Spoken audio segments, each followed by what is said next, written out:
Riflettori su Braschi, internazionale di Prato, che torna a dirigere l'Inter dopo le polemiche di Roma, e per la prima volta in questa stagione la Fiorentina. Inter con il tandem Baggio-Recoba, Viola con il talismano Battistuta, 14 gol e nerazzurri in carriera.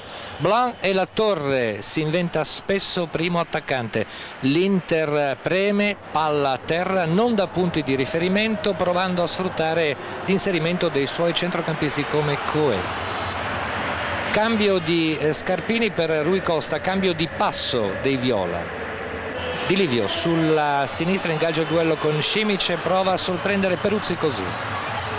Dall'altra parte parliamo di Serena, l'Inter prova a sfondare ma Toldo dà segnali concreti.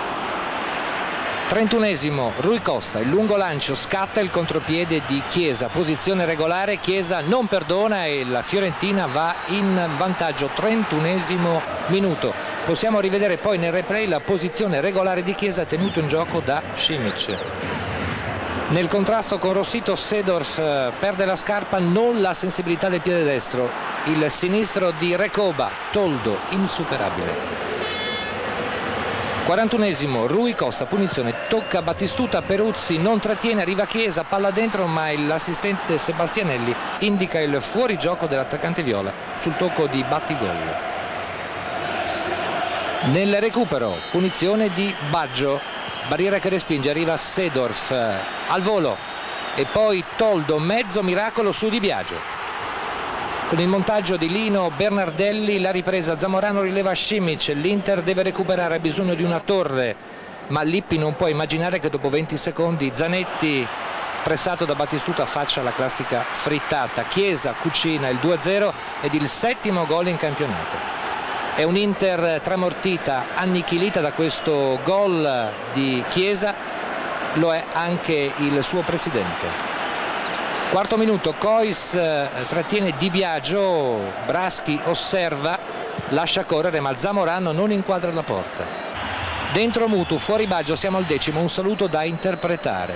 Palla da Mutu a Coe, ma ancora una volta Toldo è mostruoso. Amoroso rileva Chiesa, Cordoba è fuori dopo uno scambio con dopo uno scontro con Battistuta. La Fiorentina successivamente non perdona. Rui Costa, Battistuta, contropiede, Peruzzi a terra, gol del 3-0 nonostante il disperato tentativo di Serena. Diamo il gol a Battistuta, il numero 20 in questo campionato, il 15° personale all'Inter. Inter sotto, ancora Seedorf e Toldo, eccolo qui. Al 41esimo lo specchio della partita, la facilità con cui la Fiorentina va a segno. Il destro è di Bressan per il 4-0 su cross di Di Livio, primo gol in questo campionato. Insomma, da Toldo, 200 partite in a Battistuta, passando per Chiesa, un grande applauso alla Fiorentina e al suo tecnico Trapattoni, che anche oggi ha dato lezione di calcio. L'Inter è alla sconfitta numero 10 in campionato, la terza a San Siro, sicuramente la